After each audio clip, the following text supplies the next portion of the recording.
Hello, my name is Brian Clark. I'm here today with Excite Baits, and I was going to go over some of these baits we got and go through some ways to use them, some ways to rig them, and go through some of the colors. I'd like to start out today with this Raptor Tail Jr.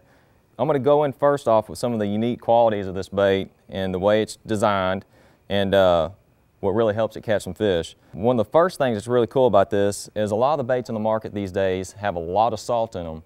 And there's a lot of baits that you need salt in, say your Cincos and stick baits like that, kind of gives them some shimmy action. But in a lot of the soft plastics, not having any salt in them is kind of a benefit. When you're throwing a bait with a lot of salt in it, the first thing it's going to do when it hits the bottom and you don't have any tension in your line, that bait's going to fall over to the side and lay on the bottom.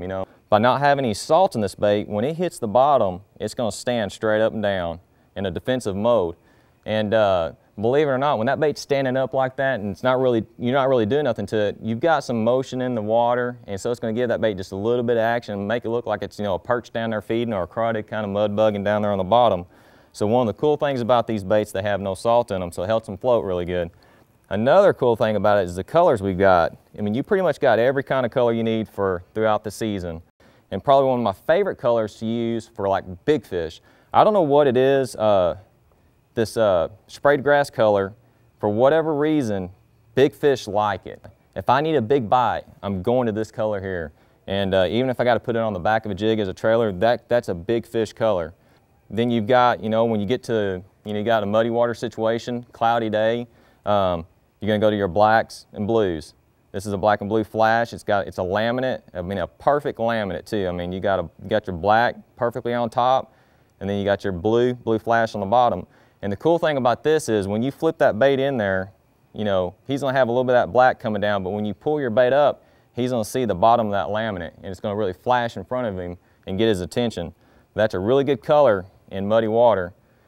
As far as rigging these baits, your standard Texas rig, you always want a big stout hook. This is a 5/0 hook, straight bend hook. Sometimes I'll go down to a 4/0 hook, just depending on how tough the bite is. You can peg your weight, if you're going through brush, cattails, reeds, grass, or you can let the weight, free spin through there. Most of the time I like to peg that weight because most of the time when I'm using this bait, I'm flipping thick cover. Then another cool way to rig it is on these shaky heads. This is an X-Lock shaky head. And you got your standard shaky head, and it's going to have, anywhere from a 1/4 ounce head down to a, 1/8 ounce or 1/16 of an ounce. And most of them got kind of a lighter wire hook. But the cool thing about this is it's got a heavy 6/0 hook in this 5/8 model, and then you've got a stout 4/0 hook in this 1/4 ounce model. But with this heavy shaky head, you're able to give a different presentation. That bait's locked into the head, really looks like it's kind of mudding down there looking for something, but you're able to flip it on like 20 to 25 pound line and use a big heavy rod. So if you're flipping in thick brush up underneath docks and you need to get a big old 5-pounder out of there, you can put it to him and get him out with this heavy setup here.